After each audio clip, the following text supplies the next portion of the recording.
Donc le papier qui a été proposé par donc, Boldrini, qui vient de sortir, il a quelque chose qui est assez intéressant, c'est qu'il lie la neurogénèse à l'angiogénèse, c'est-à-dire à l'arrivée du sang dans la région. Vous savez, le sang, ça apporte plein de choses bonnes dans un cerveau, les nutriments, le glucose, toutes sortes de trucs. Et donc les deux phénomènes de neurogénèse et d'angiogénèse sont évidemment liés.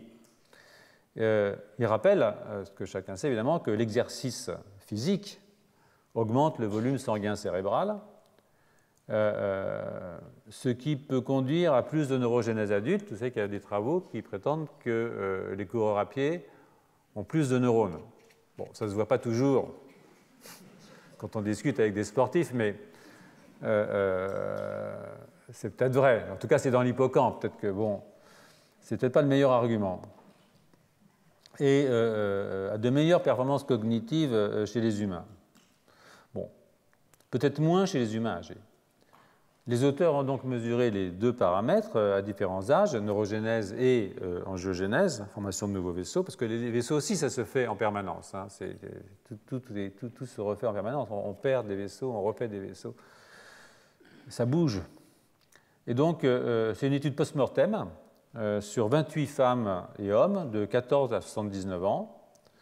Et l'étude est fondée sur des méthodes stéréologiques qui, quand elles sont utilisées, permettent d'identifier sans erreur les types cellulaires. Donc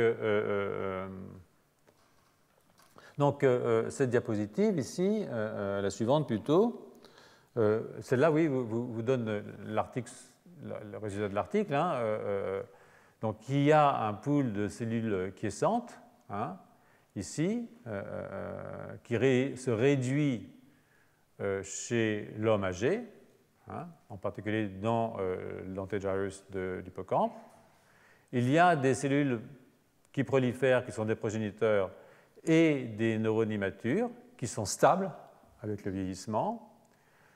L'angiogénèse et la neuroplasticité diminuent chez les anciens, et les cellules des grains, les glies et les antegyrus, leur volume ne changent pas avec l'âge. Et donc, il nous en donne la démonstration. La voilà. Vous voyez ici que vous avez les progéniteurs quiescents, c'est-à-dire les cellules souches, vous savez, c'est quelque chose qui ne prolifère pas très rapidement. Il y a toujours des cellules souches qui sont là, qui ne prolifèrent pas très vite, et puis vous avez ce qu'on appelle un compartiment d'amplification, où là, ça prolifère à toute vitesse, et ensuite, ça se différencie. Donc, les cellules souches sont souvent des cellules quiescentes, et donc là, ce qu'ils ont regardé, c'est dans le Dentagyrus, le taux de progéniteurs quiescents, et effectivement, ça diminue un petit peu avec l'âge dans les régions antérieures du Dentagyrus. Okay, vous voyez ici, il y a le Dentagyrus, donc les régions antérieures, c'est les deux petites cornes rouges là, les régions postérieures, c'est dans le creux du haricot. Donc, dans les régions moyennes et postérieures, apparemment, il n'y a pas de différence importante avec l'âge.